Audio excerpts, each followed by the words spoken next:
Okay. All right. Welcome, everybody. This is our March SEPTA monthly meeting. It is Tuesday, March 28th, and it is 7:36. So I call this meeting to order.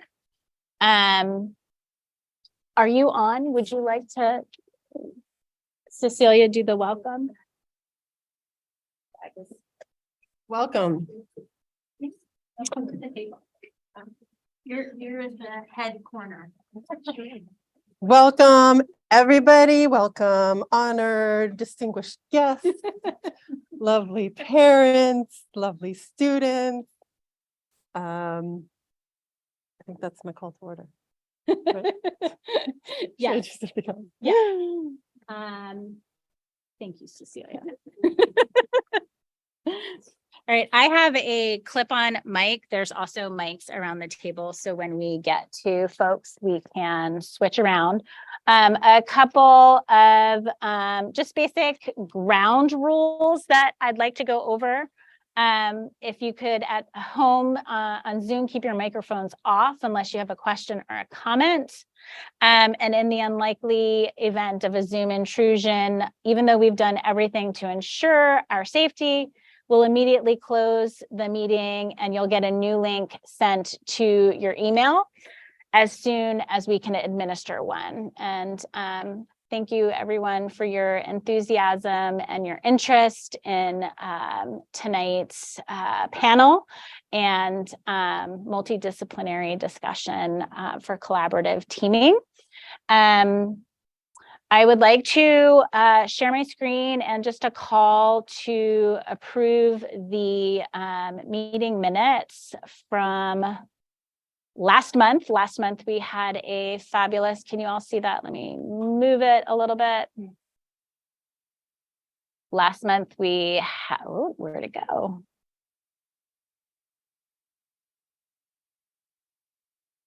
Sorry, I cannot see because this little guy is in my way. Thank you. All right. So last month we had a presentation on cultivating parent wellness and well-being.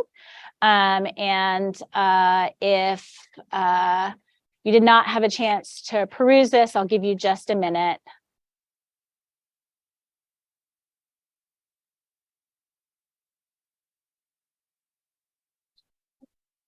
And could either those at home or those in person in favor say aye to the approval of the minutes? Aye. I heard LJ, I heard Kathleen, Margie. Any opposed, say no. And the ayes have it. Thank you. Where is stop share?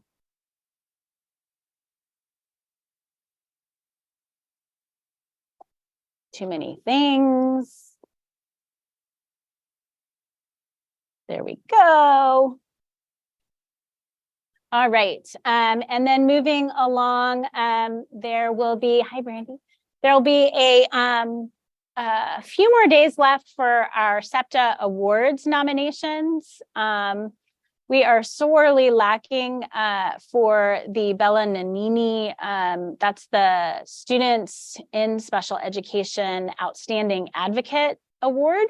So if anybody has anyone they would like to nominate, along with the all the other fabulous, outstanding champions for special education, I did throw the link in the chat, so let me know if you cannot see that.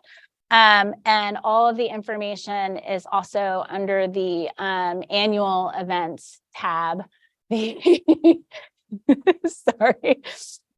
The tab under arlingtonsepta.org and programs. And with that, I get to turn it over to Jana. I'm going to turn my screen so you all can see it. I'm also going to share my screen. And give me 1 second. We have a little beautiful. just a little tribute to all of our work with the mini grants that we did towards the beginning of the year. You all see that okay? For some reason. There we go. All right, I'm going to hand over the mic. Okay. Thank you. Unless you want to take the big. Oh, no, this is great. Hopefully y'all at home can hear me.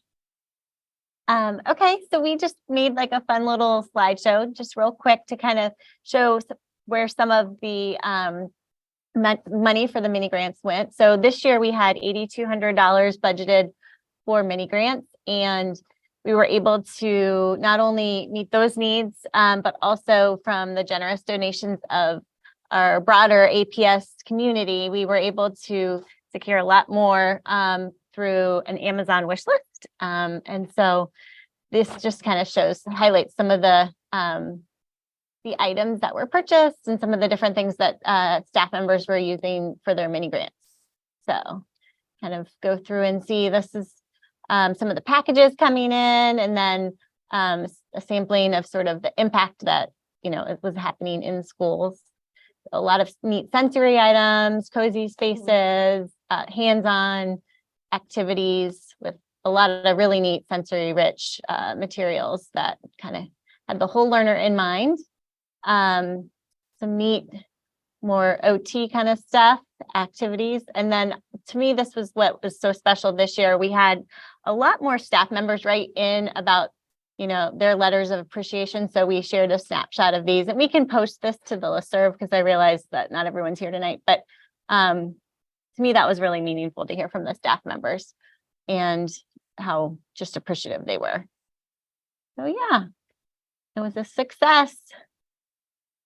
Wonderful. Thank you.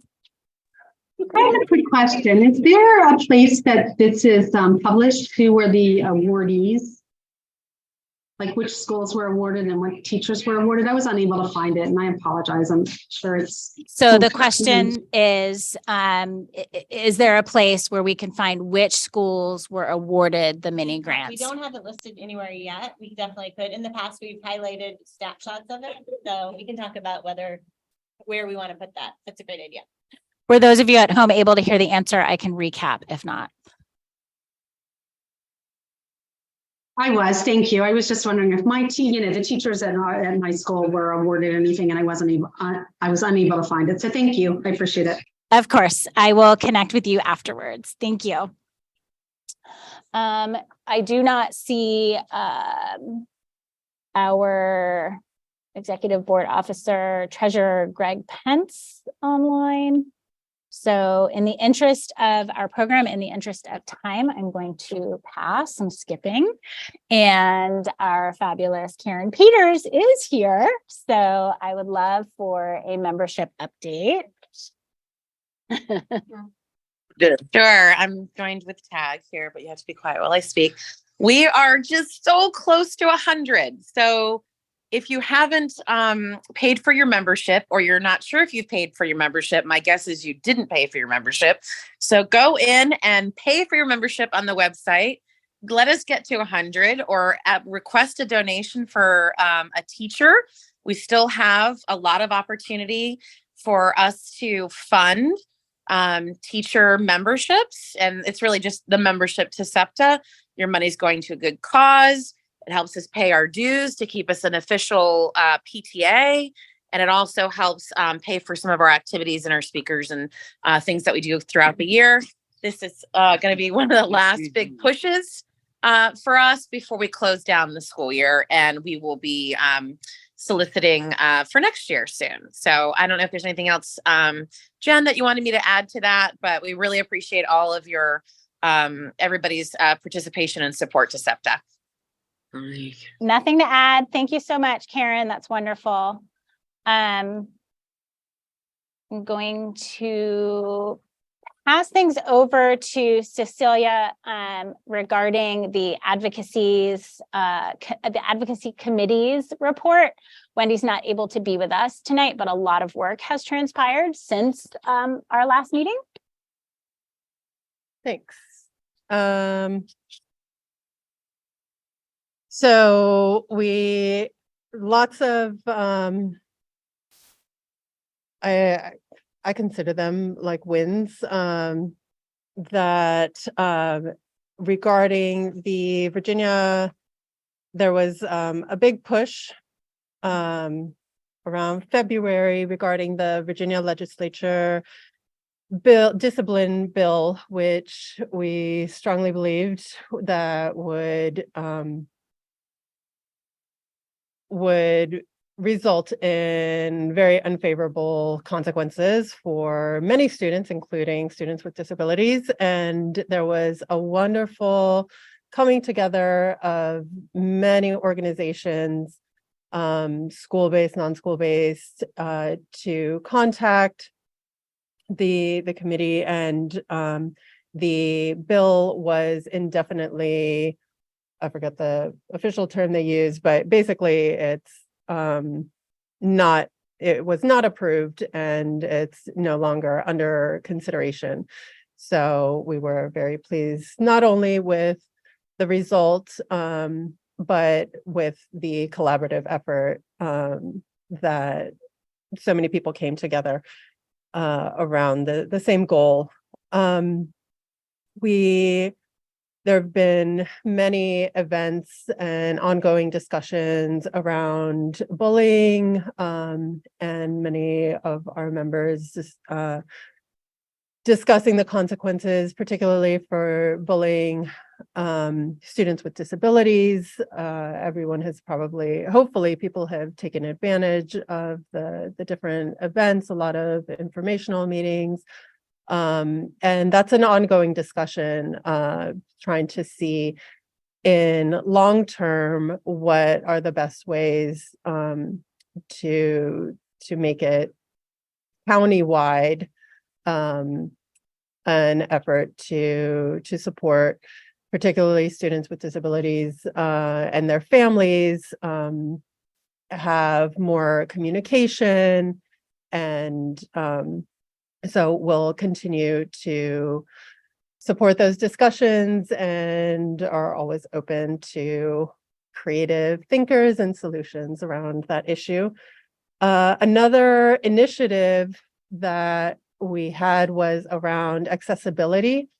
We heard through the community feedback form online a number of concerns around accessibility, facilities maintenance around schools, prohibiting or making more difficult the access for students with disabilities to their schools. So we put together a survey with questions around parking, entrances, elevators, emergency procedures, playgrounds. What else? And we got, thank you to everyone who responded to the surveys. We had, what was it? 20 responses representing 16 different schools, all elementary, middle, and high school. So we were really happy about the representation that we got and a lot of really useful information. So we've turned that into a 2-pager. We're aiming for a 1-pager, but we've got so much good input back. So we've got a 2-pager talking about the results and the experiences that families and students, the challenges that they're having around accessibility. We've shared that with the school board, the superintendent, and the director of facilities. So we are excited and eager to have meetings with the director of accessibility, have already gotten some positive feedback. We are particularly interested in making sure that those issues are addressed in the current budget discussions. So we will continue with that. And I think it's already the results, the 2-pagers already posted on the webpage. Yes, it is under the advocacy tab on SEPTA's website. And you just have to scroll a little further down on the page to view it. And let's see, also just gathering information on AAC challenges, which has resulted in this meeting that will follow after our business meeting. So more to come about that. Anything else?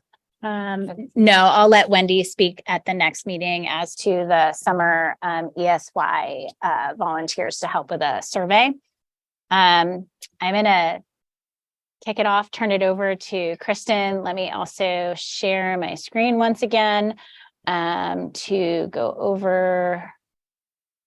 Yeah, well, Jen's pulling that up. Welcome, everyone. I'm Kristen Gillig, Parent Liaison Coordinator, and I'm going to put out the appeal for the few schools that don't have parent liaisons. So again, if you know anyone who is remotely interested, let me know, and I can give them some more information about the role. But Carlin Springs, Fleet, Glebe, Key, Taylor, and HB Woodlawn.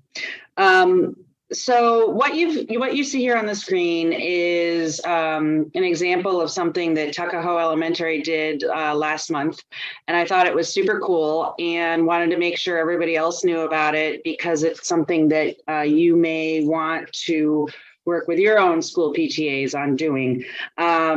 So for anyone who's a parent liaison, I shared more details about the case study on the parent liaison email list. So if you didn't get that email, maybe it's because you're not on the list, and you can chat me or whatever, and I can double check. But essentially, Tuckahoe PTA, March 13th through 17th. It's a week, one of the many weeks / months, internationally. But they really did an amazing job at trying to normalize neurodiversity amongst the student population, right?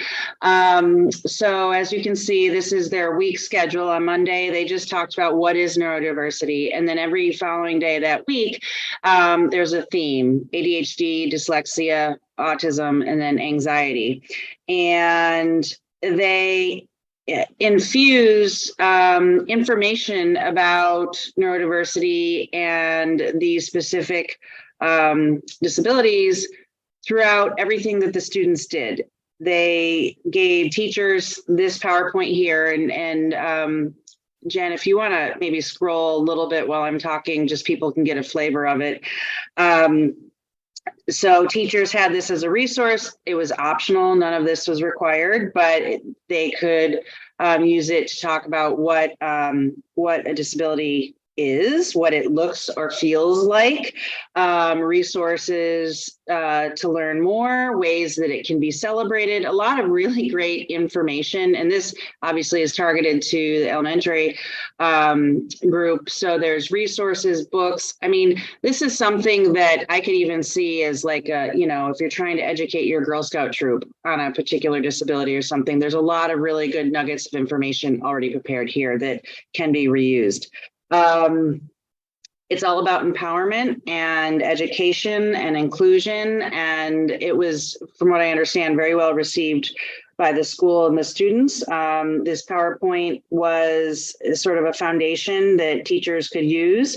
They're fifth graders. I guess they have a News at 9 program with their technology teacher, but it's like a monthly news style program. They did some interviews and some features about the content, as well as having in every day's morning announcement some little fact or tidbit or information to, again, sort of further infuse, just knowledge amongst the whole entire school population. So I thought they did an amazing job. There's a resource that they got some of this content from. It's neurodiversityweek.com, that if anybody wants information, and try and repurpose nuggets in the future for whatever reason, I would encourage you to look at it. Awesome sauce. Thank you. Thank you so much, Kristen. Yeah. Long Branch Elementary also has done something this past month as well, where they had a fair, a special ed fair. Kathleen and I were kind of booth mates. And I really thought that was a really best practice as well. If more schools wanted to sort of work that out so that it had outreach to families could come. They talked to Parks and Recreation. There were free books available. There was a whole slew of vendors there for all of their families with students with disabilities. So I wanted to shout out to them as well. Unless I missed anybody, did I miss anything? No. Kathleen, do you have anything? Can you circle back to when the deadline is for the awards? Because normally we are asked to send that out in school talk and we haven't yet. So I'm just wondering if everybody in the community knows. Sure. We extended, the question from Kathleen was talk about the deadline for the awards nominations. We had originally had a deadline for last week, last Wednesday, the 22nd, I want to say. We did extend that. It did go out in the listserv as well as through social media, through SEPTA's Facebook and Twitter accounts. I'm happy to forward it to you. The new deadline is this Thursday. And again, if the community would like another extension, we're all about accommodations here. Have you gotten this many?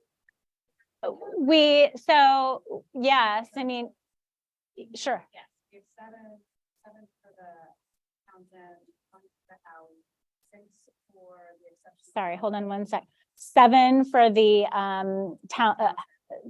the Townsend Award. Yeah, 1 for the Howie. 6 for the exceptional ally. 6 nominations for the Exceptional Ally Award. 16 for the Crawford. 16 for the Crawford, that's the educator, outstanding educator or therapist. 1 for McBride. 1 for McBride, which is the school program. And 1 for the, sorry, you said The 1 for the Howie. McBride school program. Yep. And then the Turner, which is the administrator one, we have 3 responses. 3 nominations for the Turner, which is the administrator award. And 1 for the Nanini, the student advocate. Thank you. A few more will come in. And I just want to remind folks that the Howie is recognizing there's only 1 nomination, and it's recognizing amazing parent volunteers, of which everybody on this whole meeting is an amazing parent volunteer just for being here. But don't, if you have somebody in mind, take the extra 10 minutes and put a nomination in. It doesn't take that much time. Thank you. All right. And how is that for time? It is 7:59. I think we can pat ourselves on the back, have a cookie, have something to drink. I am super excited to introduce our panel of leadership here tonight with us. And I know that I'm going to be sharing the PowerPoint as well. So that's going to have everybody's exact titles. I'm sure I will get them wrong, but we're here with Dr. Kelly Krug and the Office of Special Education,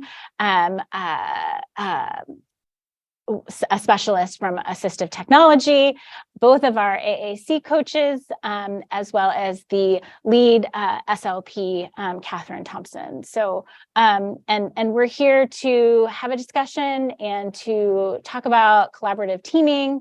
I just really am looking forward to a great discussion from the service delivery to who's on your collaborative team. And so without further ado, I'm going to, so there are mics, and I'm going to put this lapel mic in the center, which should pick up the entire sound in the room. And let me just share the presentation. feel like we need to pan all of the. Yeah, we do. How about our shirt?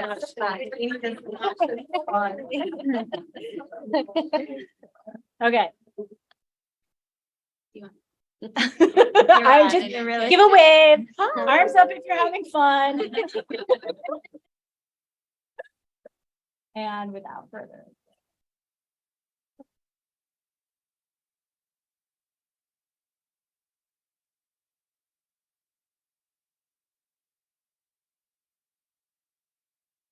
Yeah, do you want to open and then I'll take the slide?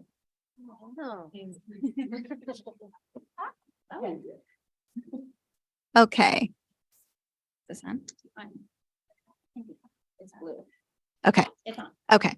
Well, good evening, everyone. I'm Kelly Krug, in the special ed office, and I'm here with, my amazing colleagues. And we're going to give you some updates on, the growth that we've had in our district, specifically over the past few years on really how we have really expanded our supports for our AAC users, for their families, for our staff, and we've really come a long way. We're really proud. We had a little working group meeting today to start to lay the groundwork for some future work group areas of foci. And, I had mentioned to the team, we think we're far ahead from anyone else in our nation. We talk to a lot of colleagues at conferences and other districts, and when they hear about what we're doing, they are floored and are in awe of the work that we do. So we're thankful to our parents for their advocacy and their support. We're thankful to our school board who has continued to support what we need. And with that, I will turn it over to the team who will start sharing through some slides. And Jen, if people have their hand up, maybe we'll kind of get through sections and then we could take questions and then of course questions at the end. I don't know. Does that sound good to everyone? Okay. I'm happy to monitor the chat box. Okay. for you, so- Okay. Yeah. Should I just use that? Whatever you Probably, prefer. yeah. Oh, this is off. It's like the talking stick. Okay. All right. Hi, everyone. I know you can't see me, but for those that are here, oh, they can. Where it's there? Oh, the screening. Hi, everyone. And hi, everyone here. I'm Catherine Thompson. I'm a student support coordinator and the lead SLP for the county.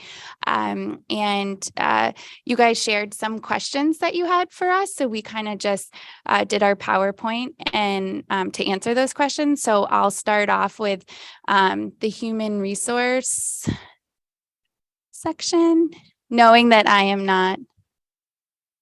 Oh, the three. Okay. So the three areas based on the questions were human resources, technology and maintenance and programming, and then ongoing professional learning. So we kind of broke it up into those three sections that we'll go over today.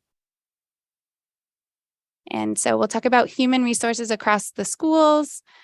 And yeah, that's it. There we go. Okay. So this one will stay up for a little bit. Okay. So really, first off, I want to just say I'm working with Kelly and Heather.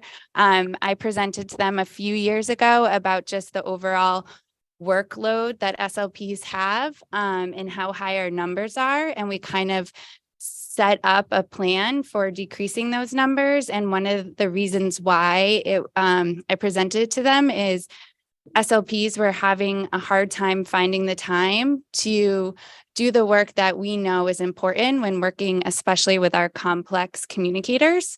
And the first bullet goes over, I don't know how many of you are familiar, but the state funds us for one SLP for every 68 students who require speech services.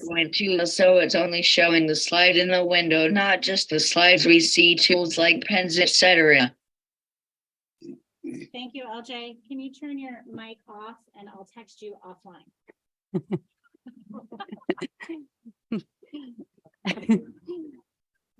Love that.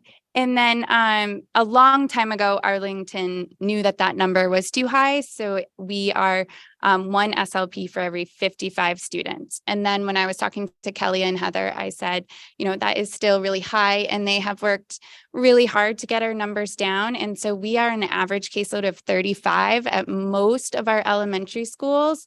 Yeah. And That is huge. That is something that you don't see across the nation, even in Virginia. I do some work with the lead SLPs in the state, and most of them are, if they're below 68, they're between 40 and 50. So I just want to highlight that our numbers are getting down. Secondary is a little bit higher, but their service delivery, like the number of minutes in their IEP, is much less than our elementary schools. So if you're at the secondary level, your SLPs might have a little bit of a higher number, but that is why. And we are always thoughtful. Our school, like Barrett has a lot of countywide programs. So they have 2 dedicated SLPs, and they even have a third one that comes for a full day. So we do, even though our numbers are down and we're down to 35, we are very mindful of our schools that have a lot of countywide programs, because we know that takes more than just what is reflected on the IEP.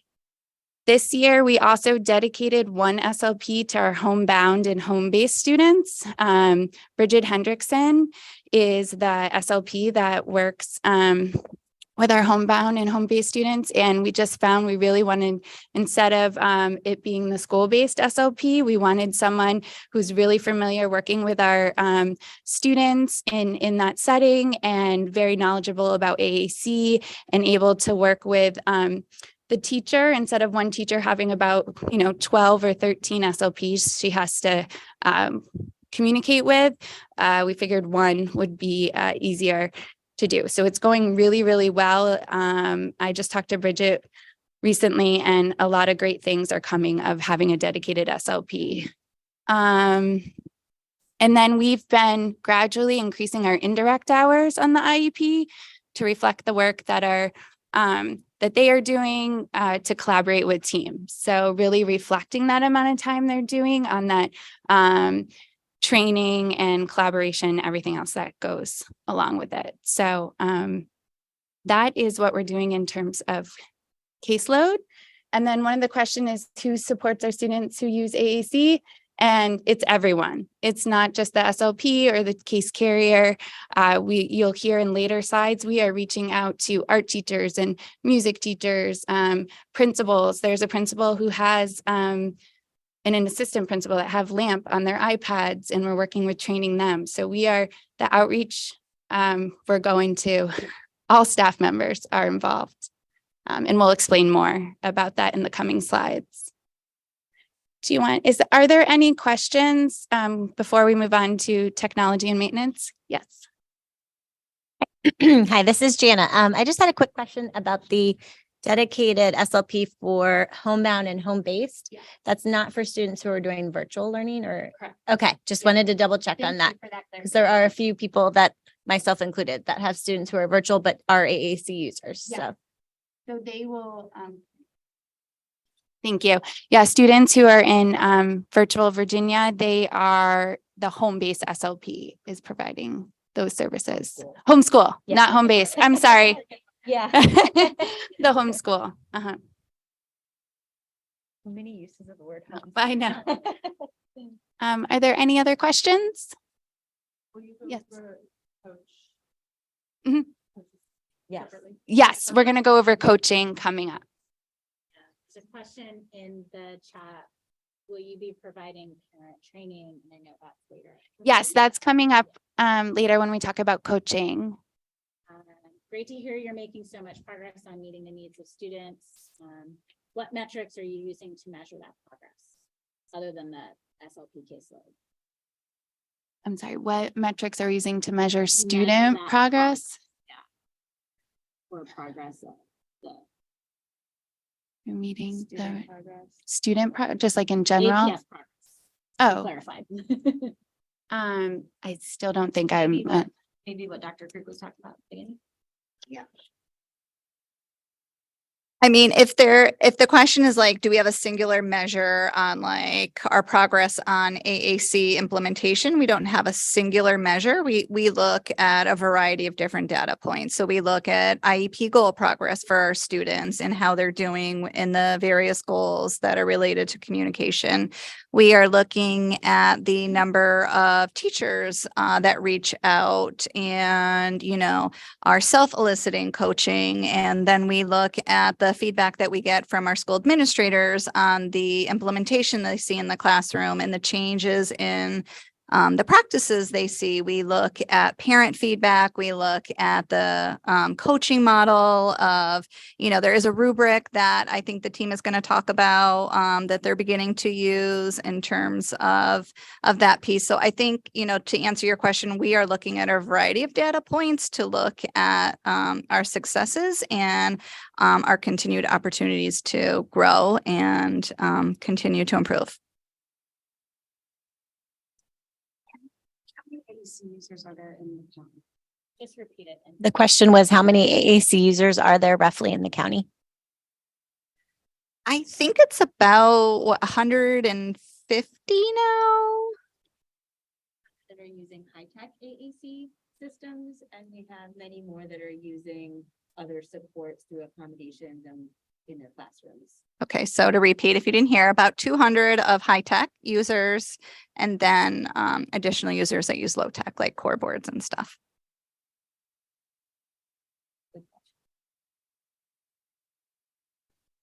That's super interesting to hear. I think last year, was it around like 130, 150, just like roughly speaking? My question is, what do you attribute to the jump in numbers? Like, that's an amazing, that seems like a metric to me.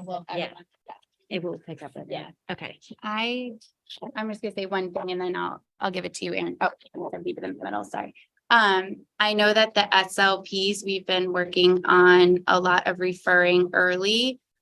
So a lot of referrals we are getting from even initials, like at SSTs, when people are seeing that there are concerns with language. Student support team. So the initial part of when you're identifying a student for special ed. And I think they are working with teams in the schools to just refer a lot earlier. And as a result of the training that Lauren and her team is doing, and Erin and Daphne, those referrals have gone way up this year. I mean, we actually know the number of Yeah. percentage that referrals went up. We had over 217, over 200% increase in referrals for assistive technology. Now, this is all referrals, so it's not just AAC, but we've already, by the beginning of third quarter, we already had 105 referrals. Some other trends that we're seeing when students are getting referred for to assistive technology for AAC assessments, from the same classroom teacher, we're getting multiple, not just identifying one student, but saying, hey, I think I have 2, 3, 4, my whole class needs AAC. So we're seeing a lot, which is great. And I think it is because we have done so much work on the professional learning and getting people to identify. There's also just a complete saturation of AAC in so many schools that you can't miss it. So then when you get a student who is not communicating, and a lot of what we've been putting out there is, hey, there are additional supports, at least know enough to ask, even if you've never had a student with AAC that you worked with before, they know enough to ask and who to go to.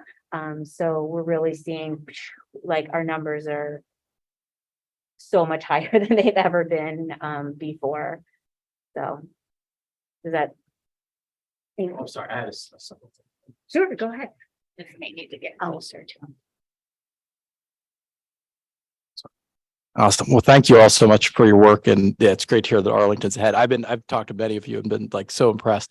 I guess one of my questions is like when my daughter Margot, who's in the pre-K program at Drew, like when she's with her SLP, I'm like, this is awesome. Like she's like definitely getting language support and AAC support. But something Erin told me when she was like coaching me and my wife at home is she was like, you need to make it immersive. And that really struck me. I was like, yeah. And so like my wife and I now have AAC devices. My 2-year-old daughter has an AAC device. Like we try to talk, and we're still not doing very well. It's very hard, but we're trying to get better at it. And it just really struck me that I was like, I don't know if her classroom is that immersive. And as a former teacher myself, I was like, this is like really hard. Like it's hard enough to teach kids, like, how do you make it immersive in the classroom? And so a big question for me is like, I love what the SLP is doing, but like they're only there 5% of the time, at most 2% of the time, maybe with her. Like, what is going on? What like proactive training is being provided for the teachers? Are the teachers, like the classroom teachers, required, like if they have a student in their class, to have AAC, to go through training to try to make it immersive? Because I actually feel awkward sometimes because I'm like pushing the teachers and asking the school, like, are you doing more? Can you do this? Can we do this? And I almost wish like it was happening proactively and I didn't have to continue pushing them for it. So. Okay. Yeah. Okay. Yeah, thank you for your question. Lauren, hold on. I'm not sure that they heard you. We'll answer that question on upcoming slides. Make an add-on to that, though, just an observation, not a question, but an observation, and that is, so. So we still massively fail at immersive at home. We're doing the best we can. And we've been doing this now for, I don't know, about 8 years. So we're getting there. We're learning all the time. But I will say we saw so much progress and growth in Wayne when his paraprofessionals were trained. So he's in a classroom, functional life skills. This was in elementary school. And every single person in the course of a day that he was working with was using the device with him. And that happened over a several-year period. And then now we're in a situation where that's not the case. And we're absolutely seeing the difference and how he uses his device and how much he thinks his device is mandatory. So I'm glad you asked that question because you can see that change a lot. And even his willingness to use it with us at home, right? We're like, blah, blah, blah. And then he's like, whatever. So. Okay.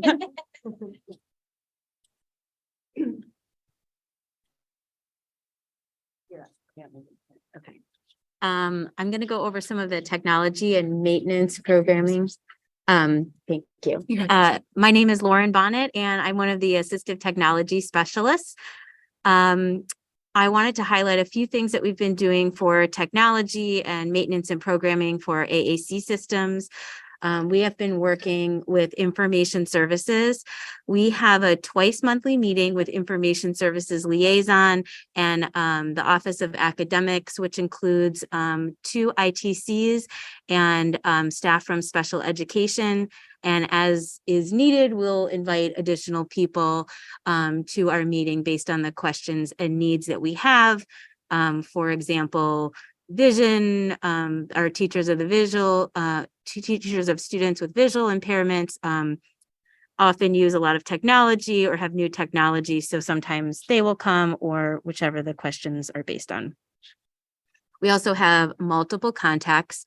We debated whether we were going to put daily because it does seem daily, but we just generously said multiple contacts per week with the technical staff and network analysts, providing new devices, troubleshooting any problems that happen, and if there's currently any systemic problems that are happening with our devices or how apps are managed. We, Assistive Technology and AAC, are going to be providing a training for the IS techs on AAC. So there was an important sort of change in role. The ITC was previously doing a lot of the work with managing devices in the schools. And as the school system has grown, now the techs at each school are starting to do device management. So if things break, the techs are the ones that field the troubleshooting questions. They're ones that can reset the passwords, things like that. So we realized that as we found out that the role had switched, we invited the techs to learn more about AAC, particularly how we can highlight with them what the devices are used for, the importance of the red flag that's in the file that says like, this is the second device for this student, don't wipe this one. So there's better communication. And more people are knowing about it. So we have planned kind of similar to AAC Awareness Week activities with them to get some hands-on practice with it, we're hoping to have a few little vignettes of our students. There was a nice video that Leslie Margato did at Kenmore for AAC Awareness, where she highlighted several students using their AAC system and talking about it. So we wanted to show that video to them so they would get a picture of what it looks like and its importance. Because I think once we've communicated to them what the importance is, it sticks and they want to be on the team and they want to be part of this work. We have worked tirelessly about the issue for passwords, how they're set up and managed. At the beginning of the 22-23 school year, there was a change and this impacted the student communication devices. And so throughout the school year, we've been really working with them on issues surrounding this, so that we could have a fluid and smooth process if a student's device breaks, how that's managed. And also when things are depreciated, for example, when a student's device breaks, that an additional license isn't eaten up on the device, on the broken device, that it's repurposed to the new device. So we have the maximum amount of licenses, because as you all know, the AAC apps are very expensive, and we just can't have like extra multiple licenses assigned to a student when we could have new students coming in who need that. For the next slide, yeah, thank you. We also have put forth a request for new picture symbol software to be reviewed. We're waiting for approval through this process, and we wanted to look at the availability of the symbol set that the majority of our students are using, like the MinSpeak symbols that are on Unity, Unidad, and Lamp Words for Life. We also were interested in software that integrates more smoothly with Google Slides and PowerPoint, something that's cost effective, simple and easy to use, and aligns with the current research and best practices surrounding not using symbolated text, and also currently what's being piloted for our literacy software for students with complex needs. So that's another kind of ongoing, something that we're looking into. And our next is building capacity with staff. Do you want me to keep going? Do you want to go? Okay. I'm passing over to Erin Tokacher, one of our AAC coaches. That's me. So we're going to go through 3 different areas: knowledge building, which will address a lot of the questions around training, resources, and then coaching. On the next slide, you've probably seen this before. This is our compass for guiding principles for AAC implementation, because we've found in our work, and Lauren's done a lot of work with this, as a leader, having salient things that people can refer back to in a way that's meaningful, having a visual association really helps making this information tangible and digestible. So this is like our guide, our go-to, our anchor for the trainings that we provide and our coaching session with both staff and families. So talking more about school-based staff knowledge building, some trainings that we've done, and Lauren, feel free to jump in if you want, about Project Core, but Project Core is a must-do training for all special education staff and related service providers. As of March today, more than 500 staff members. In reference to when. So we've had more than 500 staff members complete all 12 modules. And if you're not familiar with Project Core, it's an open source module-based training about the best practices and principles in AAC implementation. And then there's also training available on the students' language systems in our frontline system where we house all of our professional development courses. And then there's shared reader and writing with alternative pencil courses in there as well. As far as trainings that we've done in addition to that, last year, the coaches and this year did training for all SLPs on supporting emerging communicators. And this year we focused more on assessment and meaningful goal development for students who use AAC and are emerging communicators. We also trained all early childhood staff. So our thinking was starting with the foundation, those early years. And I think Lauren can probably speak to that.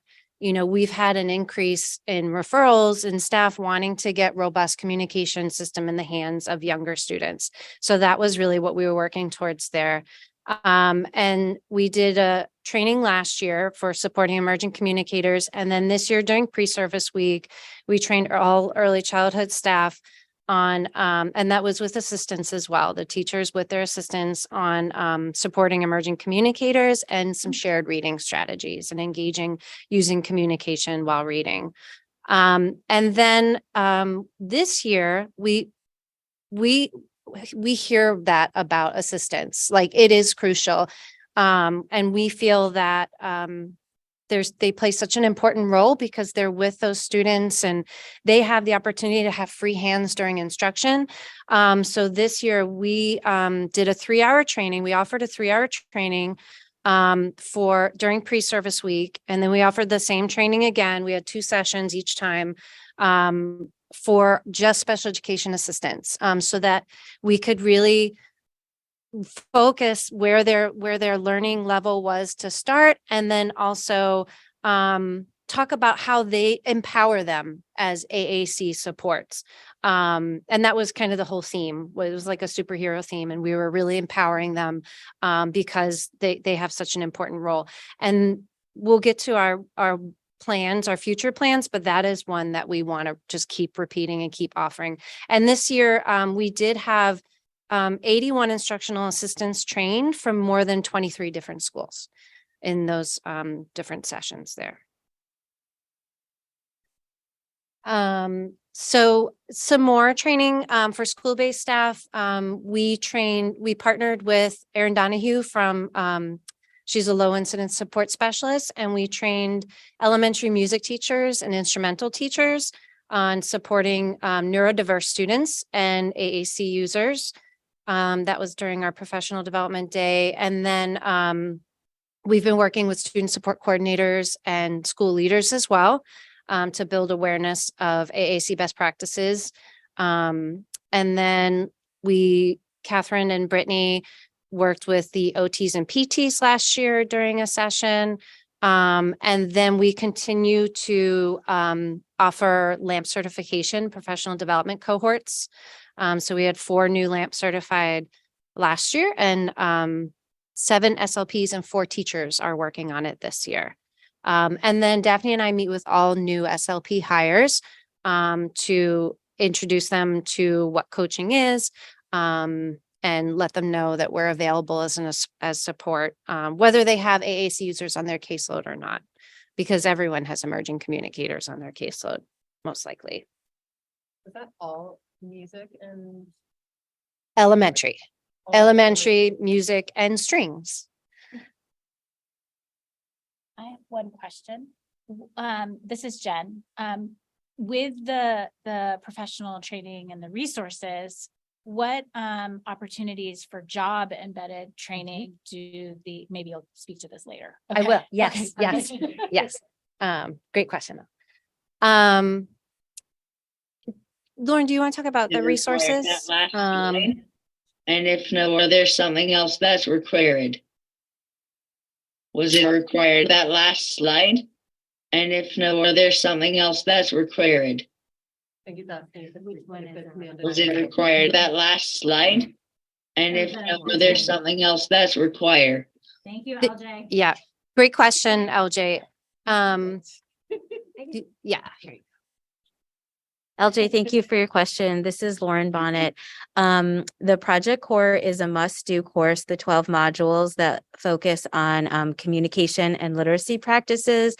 And then also this out of the assistive technology assessment that we do, when we feature match to the specific language system that the student is going to use, then we direct staff and provide them guidance and an aim date to complete training on that system, whether it's Unity or LAMP or Speak for Yourself or whichever of the more than a dozen language systems that we're using in Arlington. I'm not sure. LJ, this is Catherine. I don't know. You said the last slide and required. The AAC coaching for all new hires is required. And it's a choice on whether to continue, but the first one is required. I don't know.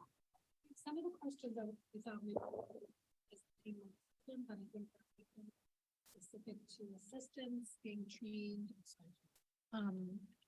One question was whether there's any thought being given to have aides who support AAC being put into higher job classifications.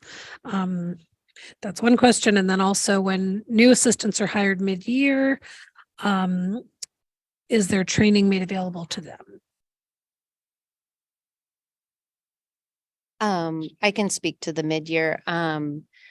The last one of those sessions we offered was in October, but we have had teachers who reach out to us when they have new assistants in their room, so that we can train them and support them. I'll speak loudly. Back to LJ's question. Is it currently or will it become mandatory for the assistants to be trained? Well, that's always a very complex question in Arlington Sure. because it is hard to mandate a lot of different trainings because remember, there's a lot of competing things. What we do try to do is very systemically target a core group of individuals that would be interacting with an AAC user. And if we're not getting them to naturally sign up for the training, then Heather and I give little nudges to the school administrator to say, hey, I've noticed that Kelly has not completed this and we need this completed. And we try to give a nice little deadline of what we think is realistic. And then, ultimately, that potentially could reflect in their end of the year evaluation or something like that. So it is hard to fully mandate stuff. Will we ever get there? Potentially.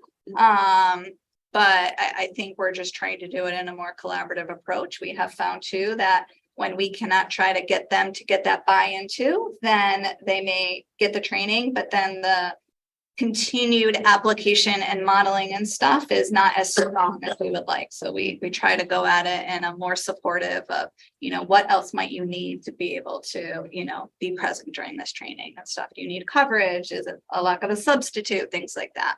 Mm-hmm. And then to answer the one question about doing a reclassification for assistants, well, there are many ways that we would like to look at how to provide more incentives specifically for our assistants. And that too is a very long process within human resources. So we are continuously trying to think about different ways to kind of reward or incentivize a higher level of training, but we are not there as a system yet. And just one more thing that's not on those slides we neglected to mention, but last year and part of this year, we also did a multiple session training series at Shriver with the Shriver program, and we continue to support the staff there as well. One more thing I wanted to add about Project Core. This is Lauren Bonnet again.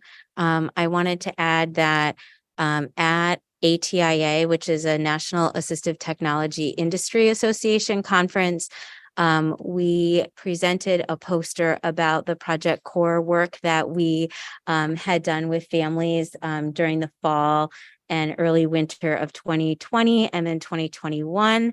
And we had worked with the team, the leadership team from the Center for Literacy and Disability Studies at UNC Chapel Hill, Dr. Karen Erickson, Dr. Lori Geist, and Dr. Penny Hatch. They're very, very interested and gave us feedback that the number of individuals that we have been working with to do the training and to do Project Core all the way through is extraordinary, and that other divisions are not yet doing this work. And they were really interested in looking at some of the like what's happened because of this. And so we are just in an infancy of talking with them, but they were really, really interested. While the resource has been out there, some of the other work that we'll talk about in some further slides about making this more accessible to people, to families who are non-English speaking is part of this work, who speak multiple languages. So I just wanted to highlight that we have spoken with them, and they're really interested in this work as well, since they haven't seen this before. I'm going to talk about a few of the staff resources. We have modeling high-tech devices, which are iPads for all staff pre-K through high school. In high school, the device was a MacBook Air because that's what the students had used. But in our countywide programs, MIPA and FLS, and the secondary, well, in the high school, now teachers and assistants have iPads so they can have modeling device. So that took some work because that didn't, they didn't all have iPads initially. And they each have on their device the language system of the students in their class. So that's teachers, assistants, SLPs, OTs, and PTs, both general education and special education for the students' team around whoever the student is. So it was a little hard to capture exactly that, but does that make sense? Okay. For students who are not in countywide programs, all of their team members, their general education teacher, special education teacher, assistants, SLPs, OTs, PTs, whoever is working with them will also have it on their device. We also have modeling supports, low-tech boards of the language system that students are using, posters, aprons that Catherine has. Oh, you have made that. All three of you have ironed generously. I don't like ironing, so thank you. And lanyards and other supports to saturate the environment. We also recently worked to get iPad cases for instructional assistants because we found one barrier that instructional assistants were nervous about using their device without a case, or they weren't having it out and ready, which is our due north on our compass. We kept saying we have to be grounded, we have to have it out and ready. And then we learned that having an appropriate case and having it that was a barrier. So we worked to reduce that barrier by getting instructional assistants who needed cases with a strap so they can carry it from place to place, hands-free. Yes. Just clarify for the whole group, if a student has a APS device, then that would apply. The licenses for Yes. if the student has a personally owned device, the same folks would still have a modeling device in the special ed teacher's classroom or. Yes. That was a great question. So about modeling devices. So for example, if a student has a family owned device like an accent with Unity or an accent with Unidad, then the staff will get emulator software, a computer with emulator software that emulates the same software that the student uses on their device. Where was I? Quarterly AAC newsletters. Erin and Daphne have sent out the APS action. in action, APS in action, AAC quarterly. And this is a nice way to give shout outs to staff who are doing exceptional work, and also highlight some of the activities that have been happening around the county. So there's some nice pictures and graphics on there. So it gives other people ideas for colleagues, what colleagues are doing. And the AAC coaching Canvas page is a great resource. So our staff can go to see video models, video modules, information, and resources. On the next slide, we also have a in-depth assistive technology Canvas page, which has resources for communication, AAC, things like directions for backing up, saving a backup, how to add a new button, etc. on our page. We have AAC coaching office hours, as well as weekly assistive technology open office hours. They're well attended. We're never alone. We're trying to keep track of our numbers, but we're never alone. And sometimes we it's been great. Like today we had multiple team members for a complex student who's homebound. And I think the whole team came to the office hours to troubleshoot and come up with a plan for a student. And we often have questions. Sometimes people think that we're just technology. So we sometimes just get those questions too. We have playground poster lamp boards in all of our elementary schools as of this school year. Additional resources include the AAC Language Lab subscription for all SLPs and a district-wide subscription to Boardmaker, which includes literacy software as part of the subscription, not just symbol software. Okay, school-based. Okay. So Jen, you had kind of alluded to this a little bit about that ongoing work, that job-based training. And Kelly, you mentioned about we can provide training, but there's some research that shows that only a certain percentage, a small percentage of training might be implemented for the long term. So that's where we really that's where coaching comes in. So our coaching model, which we've been continuing to develop over the last year and a half, is learner focused. It's coachee focused. And because our goal is to foster self-directed learning and self-generated problem solving. So being able to come to conclusions and work through things that come up with AAC implementation in the absence of our support. We base our work with individuals on their current level of knowledge or expertise. So we work with folks who have never had an AAC user on their caseload before, to some that are really wanting to further their work by working on literacy and writing skills with their students. That compass is our anchor. Those guiding principles are what we start with, what we refer back to. And then when we have coaching conversations, we try as often to use open-ended questions that generate critical thinking and self-reflection from the participant.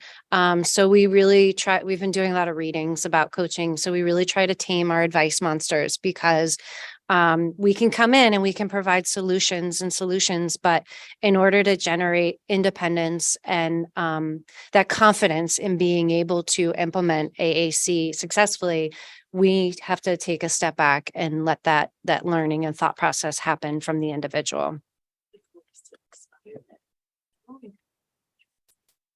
And empower them. We do follow somewhat of a method that we've created when working with individuals. We always start with that compass and make sure that everyone has shared knowledge in the language that we use around AAC and the most critical implementation strategies. And then we have a self-reflective rubric. Kelly had mentioned this a little bit ago. And it's not evaluative in any way. We're not checking off where we think they are. we're having that discussion with them and where they think they are in their AAC implementation journey. And there's no numbers on it or judgment. It's really just to guide the conversation of, how confident are you in using these implementation strategies? Where's something, where do you think you fall as far as modeling in your classroom or modeling for different purposes? And then we use that information to come up with a goal. And then we map out our journey. So between our sessions, the individual that we're working with, in addition to coming up with their goal, they'll plot out 3 things that they can start working on before our next session to work towards that goal. And then some of those things include, in addition to conversations, the coaching conversations with us, we do visit classrooms. We like to call it visiting and not observing.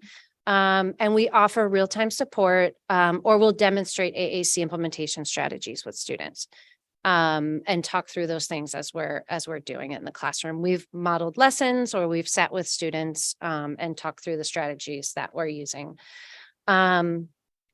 Talked about the rubric being self-reflective, but it really just organizes our work together, and it promotes continued work. So one of our goals this year was to increase the number of ongoing sessions, and not just a one and done. So this map kind of plots it out. Okay, these are what we're going to work on. When will we meet next? And then Lauren, feel free to add too, but Lauren's coaching, Aztec team is coaching as well from the get-go with the get-go, not the get-go, with feature matching and device selection. So it's now a team approach working through that SET model, which is the student environment task tool feature matching for AT tools and equipment. And that way the school-based teams are part of the conversation, they're part of the decision-making, and involved in the process from the start. And again, it's all about ownership and buy-in to implementing these tools from the start. And that's an interdisciplinary meeting. So anybody that works with the student will come to the SET meeting to participate in the feature matching. And we found that is really helping the solutions that they come up with for potential tools that they want to try. It makes it stick and it gets that buy-in right away from the get-go. Can you say what feature matching is? People might not. Oh, sure. Feature matching looks at the feature of the tool. For example, in AAC, it might be that you need access to core vocabulary with a motor plan, and you need access to 26 letters on the alphabet. And then you look at all the different features that your AAC system needs based on ask the student's profile, the environment in which they're using it, and then the tasks that they need to do.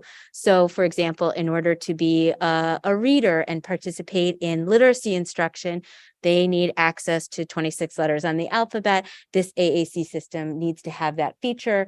We're only going to pick one that has that in there. And then we'll present and talk about the different systems that offer that, and unique features of, how many hits away does it take to get to those 26 letters? Is it presenting it like a QWERTY keyboard or ABC? If the student needs fewer number of cells on each page, then what are the implications for scrolling through or going to additional pages or navigating to the vocabulary that they need? So all those things are discussed during that meeting, and then we work together. So we coach them to answer their own questions because the team is the one that generated the referral. And we want them to feel empowered to participate in the decision that's made for their student. Okay. So just a couple of things that we've been tracking in our work. The number of coaching meetings has gone up from last year to this year. 153 was the entire school year last year. This year, 157 is up till March. And then we've trained or coached over 325 different staff members in between group trainings and small group trainings and coaching sessions. And then the number of participants who come back for multiple sessions has gone up significantly. And that's one that we're really excited about. So next steps for our work with staff. The training for music teachers was so enjoyable and was so well received that we want to continue that and work with our art teachers. EL teachers have reached out to us for training.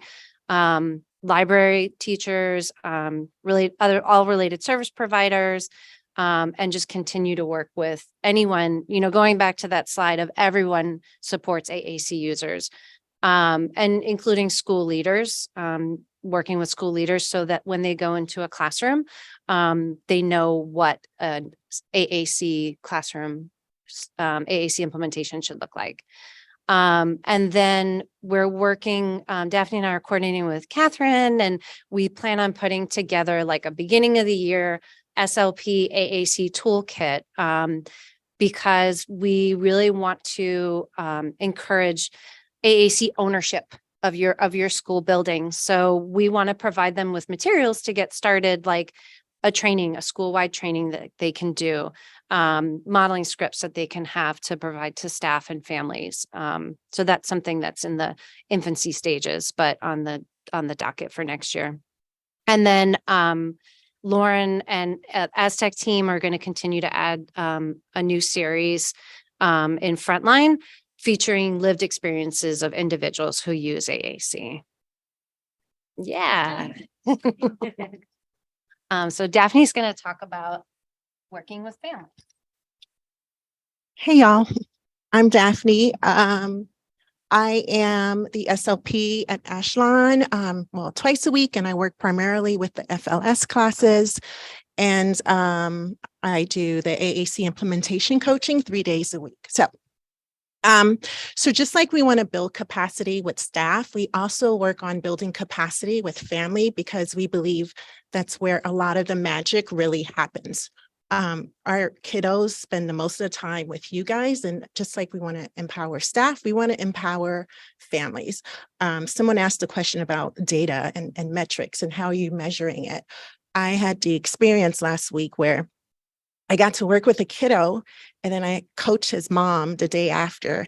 And while working with him, when I came in, he had one symbol-based, one symbol. He had want, and that's all he communicated, want. And so now he's about up to like 6, but one of the new words was watch. And he hit it to request something that we were watching. And I was just like, oh my gosh, I didn't teach him this. That didn't come from me. I did not explicitly teach him the word watch.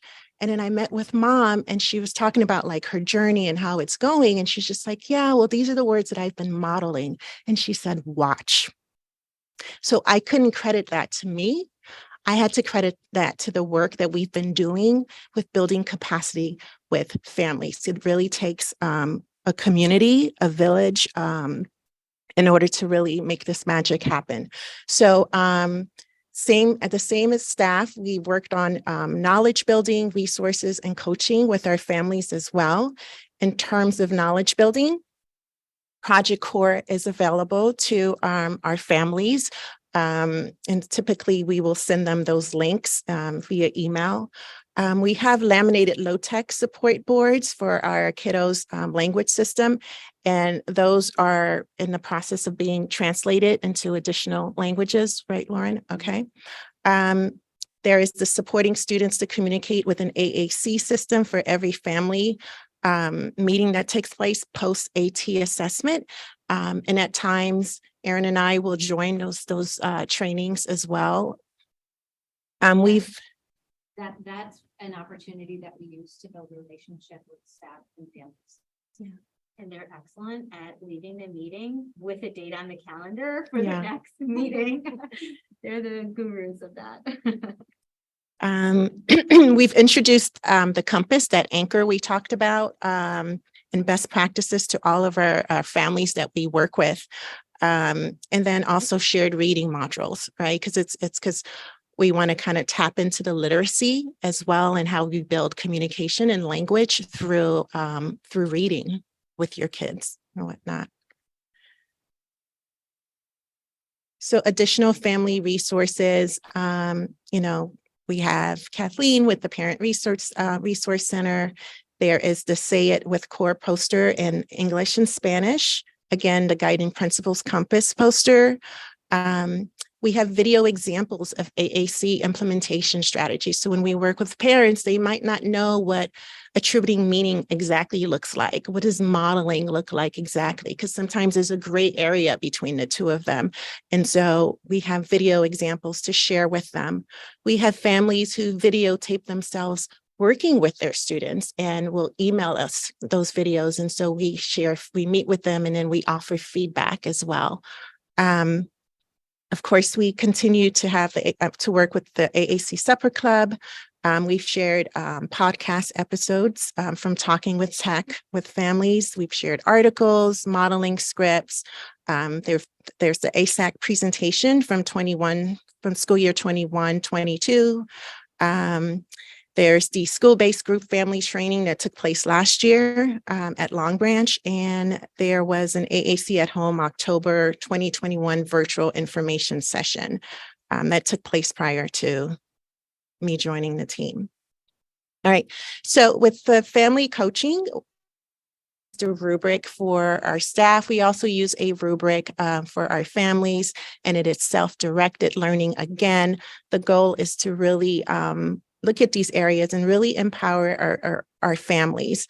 And it's an area of no judgment, right? And so we're able to see families just be vulnerable. It's a partnership. It's not, there's just no judgment. It's just, we're just partnering up with families, and it's all good.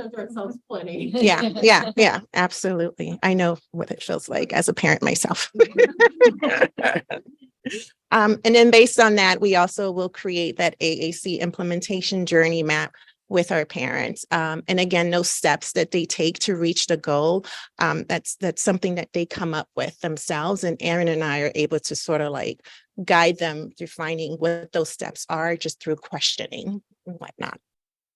And then just ongoing individualized coaching with parents, caregivers, and extended family. So it isn't just parents, but we also meet with grandparents and anyone and in-laws, right? And anyone that could benefit from the training. And at times, we'll share those videos on AAC implementation strategies with families so that they can share with other members of their families and babysitters and whatnot. We've also offered to work with ABA coaches so that everyone could be on the same page.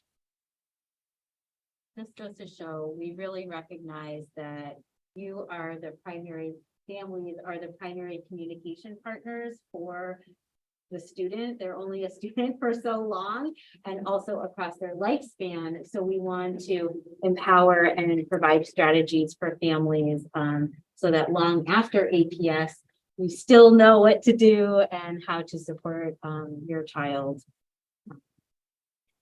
Yeah, so long gone are those days where the SLP pulls the student for an hour into this room and nobody knows what they work on. Now the SLP, is building capacity. We're working with staff, we're working with the gen ed teachers, the SPED teachers, and the specialist teachers, and we're working with parents now too. We go to the next slide. When we look at the data regarding the parent coaching. So last year, starting as of February, I think Aaron and Brittany met with 24 coaching sessions. This year, up to date, we've had 54 parent coaching sessions. So we've been kind of busy. The percentage of parents that participated in repeated coaching sessions last year was at 60%. This year, we're at 60% as well. But if you look at the numbers below, last year they worked with a total of 7 families. This year, we're working with a total of 22 different families. And so that number has increased.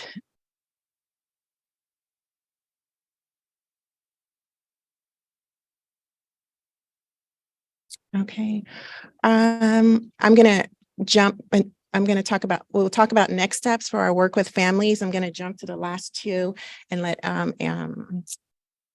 Lauren talk about Project Core, like the first two or three. So we definitely want to continue our work with the AAC Supper Club. That was really fun last time. And I started with the flyer this time. And on Friday night, I was working on the flyer. I was super excited. Yeah. Got it. So our next AAC Supper Club will be Wednesday, May 3rd from 6 to 7 p.m. So be on the lookout for that flyer. So the continued AAC Supper Club, but also school-based group family training / activities at schools. We're hoping that we can do more of those in hopes of building more building more of a community within the school building for our AAC users and parents of AAC users as well. Hi, this is Lauren Bonnet again. I promise I'll be brief because I see that it's 9 o'clock. We just wanted to let you know some of the work that's happening with Project Core, that we are working closely with the LSRC, which is our Language Services Registration Center, and they head up our translations and send materials for families to be accessible. So at this time, we already have out Spanish, Amharic, Arabic, and Mongolian for all 12 modules. They've been sent already. We're waiting for feedback. We've chunked it in 3 module groups. We're waiting for the first 3 to come back, realizing that we want to go over it and make sure that it meets the needs of our families and that it's kind of working, because this is the first time we've done that. Also, because we recognize that not every family has literacy in their home language, we are also recording the oral presentation so they can either read the slides, read the transcript, and also watch the module. So we're working with a translator that will be able to read and narrate the PowerPoint in that language. So that's really big. We didn't quite have funding to do it in that way before. So now we do. We're moving forward because we got the okay. So we're also translating the LAMP Words for Life main overlay into several languages, including we already have Arabic and English and Spanish. We need Amharic, Urdu, and Mongolian. And the supporting students' communication with an AAC system is after the assistive technology assessment. It's sort of that initial getting to begin the work using the AAC system that's already been translated. We've got it back in Spanish and Arabic already. Amharic, Mongolian, and Urdu are in the process, and we hope to get those back within the week, really. So we're really pleased with our new ongoing partnership to make the resources more accessible to our families. Okay, sorry, 2 minutes over, 9:02. All right. Thank you, Jen. Thank you. It's wonderful. Let me stop share if I can.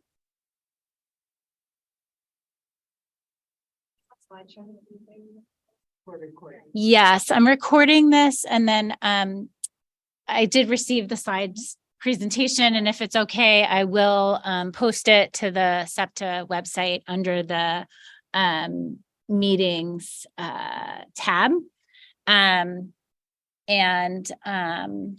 Are there other questions? I had one follow-up question about sort of other indicators, like in terms of monitoring. Like we talked about the coachee and the self-reflection rubric. What about, AAC partner skills, a Google form that's available to all the schools or, throughout the district, or using the communication matrix or something like that? I can answer that. We are, thank you. That was a great question. We are using the communication matrix. Catherine, you did a lot of this work to get all of the SLPs, additional tokens. So every student who's an emergent communicator in which the communication matrix would be appropriate, the SLPs will complete it. Do you want to talk? I'm talking No, over you. you Okay. At least one time per school year No, annual. Oh, here you are. by their annual IEP. Yeah.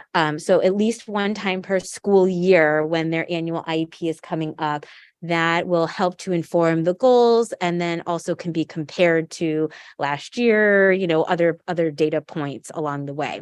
When an assistive technology assessment is put forth for communication, we ask for the most recent matrix. So we use that in helping to see where the student is. If they have past matrices, then we'll ask for those so we can see, and then we'll use those for help with goal writing. Another idea that came up when we were talking with UNC Center for Literacy and Disability Studies, I had shared we had done this project core work and how we were starting this.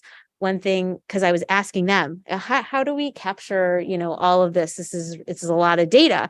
And so we talked with them and they were suggesting too, what if you did a check-in 3 months after a student gets a new communication device or 6 months and kind of have this Google form. So we're in the very infancy of working to develop this to say, hey, have you accessed AAC coaching? Are you modeling, et cetera? What progress have you seen? Are there self-reflections? So this is something that we've thought about. We have not yet implemented that, but something we're developing. And I think it could be another way to really show the impact of this work. It's hard because there's so many data points.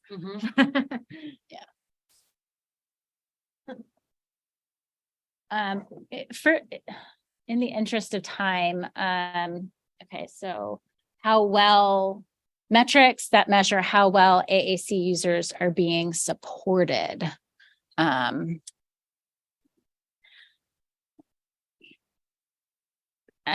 than parent input, sorry. Well, I know. Brainstorming. Yeah, no, I think we need brainstorming. I think one thing, I don't know if you talked about it, Erin, I'm sorry, I think I'm losing my voice, but we talked about principals or assistant principals who are going into the classroom. Erin and I forget who else, Daphne developed a look for, so administrators would know what they needed to look for when they're evaluating the teachers. I don't know if you guys went. Last year we did survey a bunch of our staff to ask them how well they felt supported or what other additional supports they felt like they needed. And so we'll likely push that out again, either at the end of this year, or the beginning of next year. So we are looking at hearing from our staff too on do you feel like you have what you need to be successful? Maybe we could develop one for parents. And users on it. And students. Recommending.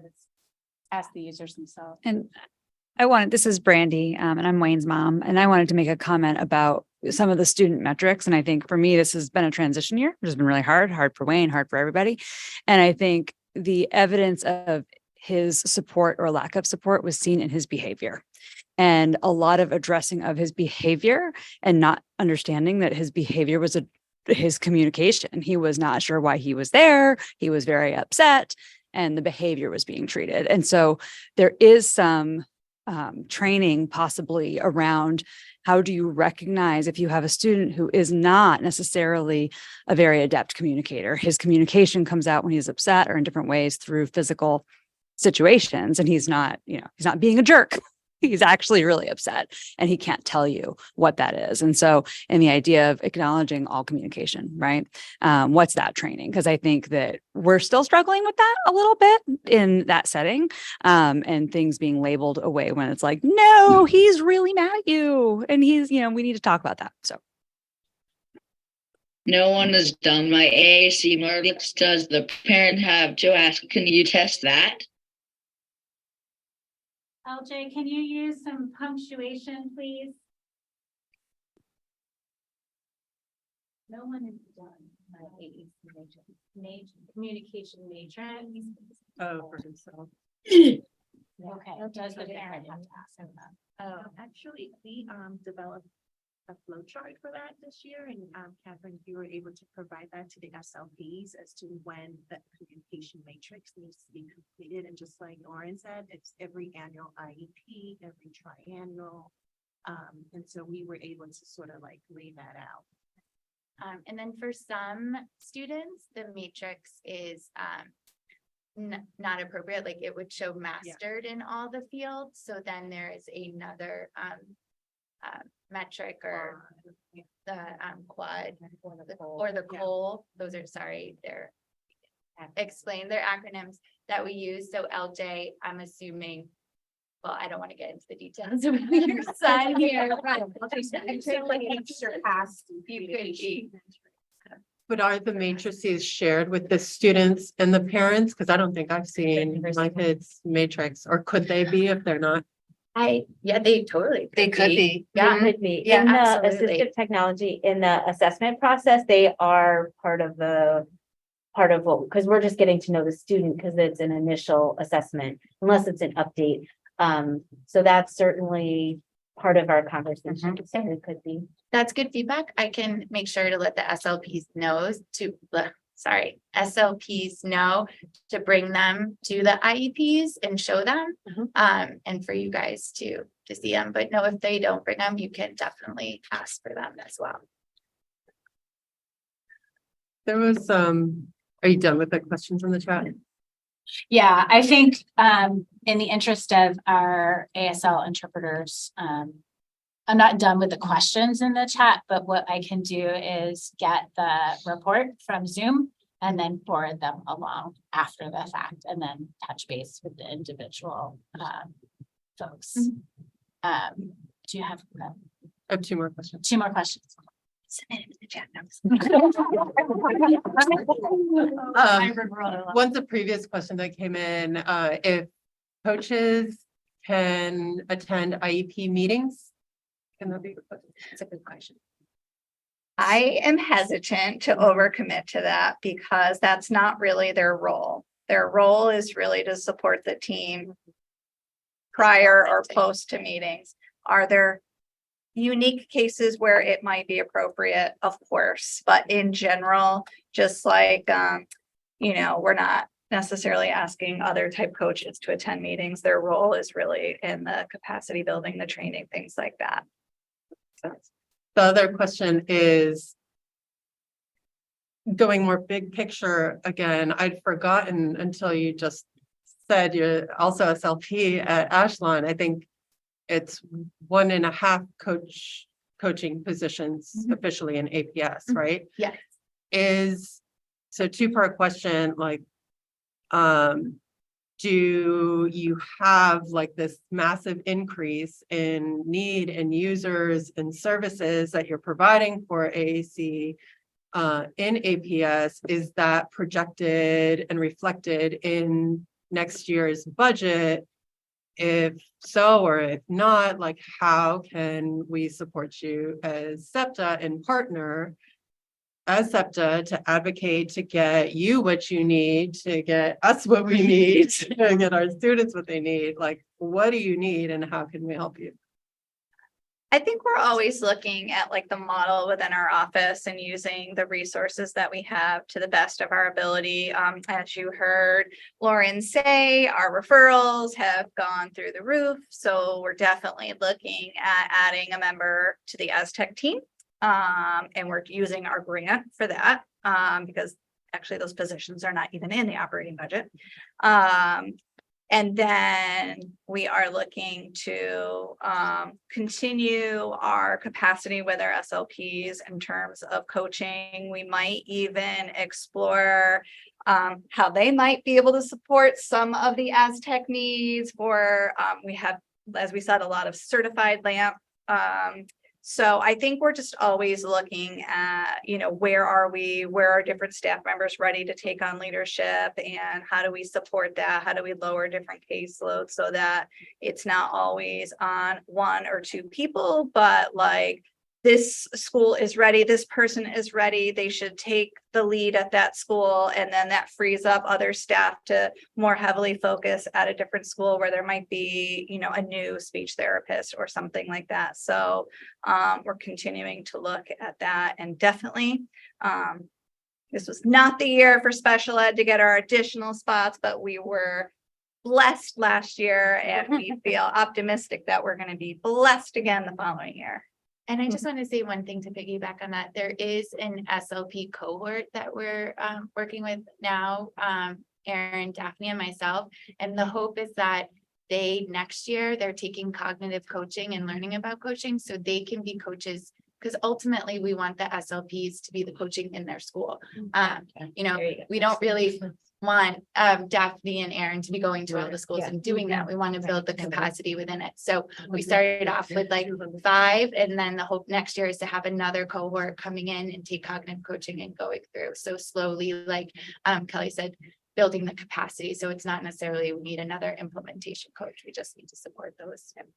Just to piggyback, I think that's the idea behind the beginning of the year AAC toolkit, and just having like a checklist, you know, so that, you know, hey, you know, if you have a district, if you're in a school with a district-wide program, you know, has the assistant in this class been trained? If not, you know, let's refer them to Daphne and Erin, you know, like they could do attend a beginning of the year meeting and train the entire school on AAC and implementation strategies. Those slides will already be provided for them. Those type of words will already be provided to them, so that they don't necessarily have to reach out to us. They already have it at their hands. And we're modeling and partnering with them that like initial training that we're doing, call it the supporting student with a communication device or a new AAC system. We're partnering with the SLPs so that they can be able to do this autonomously. We know some are, you know, newer to being a presenter because that's another set of skills, and working with them so that each one is armed with the toolkit and they've gotten many examples and model. They can partner together with us, or if they feel comfortable on their own, and then making the materials simple for everyone to use, that we're sharing the PowerPoint that's anchored in the compass. The compass is directly from the synthesis from Project Core, that it all is the same shared language, vocabulary, knowledge, et cetera, so that we can build the capacity for each person to do that in their own school. Is the budget what school board is, or your office only? That's always something I didn't understand, Dr. Krug. Sorry. Well, I wish the budget was just for my office. No, I mean, the budget, LJ, is for the whole school system. I was referring to last year, we were given some additional positions within our office that supported the system. So we got, I think it was 7 additional speech therapists, or 5, maybe, I can't remember, some behavior specialists. And so those positions support our system. We didn't get anything specific to our office this year or for next year, but other areas in Arlington did, and that is good too. We have lots of needs in Arlington. Yes. Well, I appreciate everyone's time and effort, and thank you so much for allowing our families to have this dialogue and to continue the narrative and to continue working as a team to see where we can take things. So thank you so much. Can we, before we talk about this parent support group real quick? Yes. The playground meetup is April 15th. Hopefully you'll see something from the PRC if you haven't already about that, but there's going to be a meet and greet Saturday meetup at a local playground, Westover Playground, I believe, from 11 to 1 on April 15th, Saturday, April 15th. So come, bring the whole family. It's gonna be great. Can you send that to me so I can send it to all Yeah. SLPs? Yes. That's a good idea. That's a great idea. Awesome. Thank you, everyone. Okay, meeting adjourned. Thank you. Have a great night, everybody. Thank you. Are there only 2 assistant companies? Thank you so much, Kelly. No, we have some. Bye. Thank you. Thank you. Good night. You know, I don't know the answer to that. Oh, the question, sorry.